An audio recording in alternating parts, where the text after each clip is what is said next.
माझं जपानसारखी परिस्थिती होते.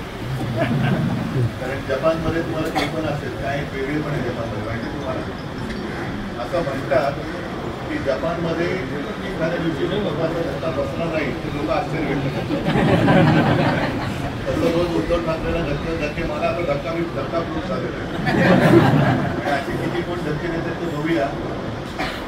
त्यांना काय द्यायचं नाही धक्का त्यावेळेला द्यायचं तेव्हा असं देऊ की पुन्हा हे दिसतात. एखादा निर्णय घेतल्यानंतर थोडीशी नाराजी असते कोणालाही. तसं आता घुसायला देऊ नका.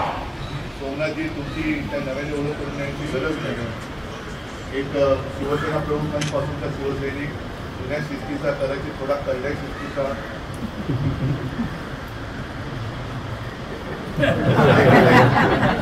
पण आता सैनिक माणसांचं शिस्त आली पाहिजे. थोडेसे काही दुसरे गोवे असतील मी बघितलं मध्ये पुण्याची सुद्धा काही नाराज लोक आली होती. आता मोरजकर पण आहेत. आमचे पेडणेकर जरी आज आले नसते पेडणेकरला सुद्धा समजत घ्या. कारण ही लढाई एकट्या दुकट्याची नाही ही लढाई आपली आहे. आणि मुद्दामून मी जे भेटत त्यांना सगळ्यांना सांगतो की सगळ्यांनी मला पिक्चर आवर्जून बघा. आता ते जे काय रिपोर्ट येतात की लोक डोळे पुसत बाहेर पडतात. नाही डोळे पुसत नुसते बाहेर पडू नका. डोळे उघडून पिक्चर बघा.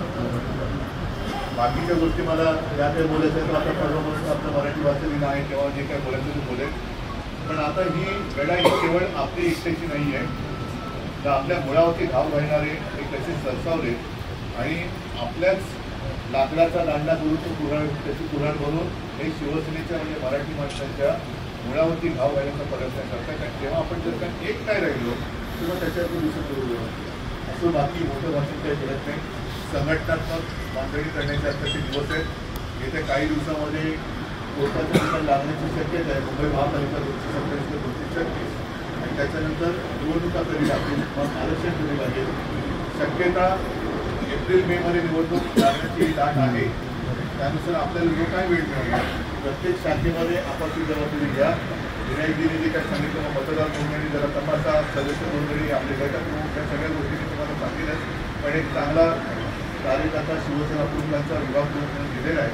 आणि मला खात्री आहे की गेल्या विधानसभेत जो काय अनुभव आला अनुभव लक्षात घेता जी काही चूक झाली असेल ती चूक आता पुन्हा होणार नाही. आणि तिन्हीच्या तिन्ही वॉर्ड मला महापालिकेमध्ये पूर्ण आणि पूर्ण प्रवेश करून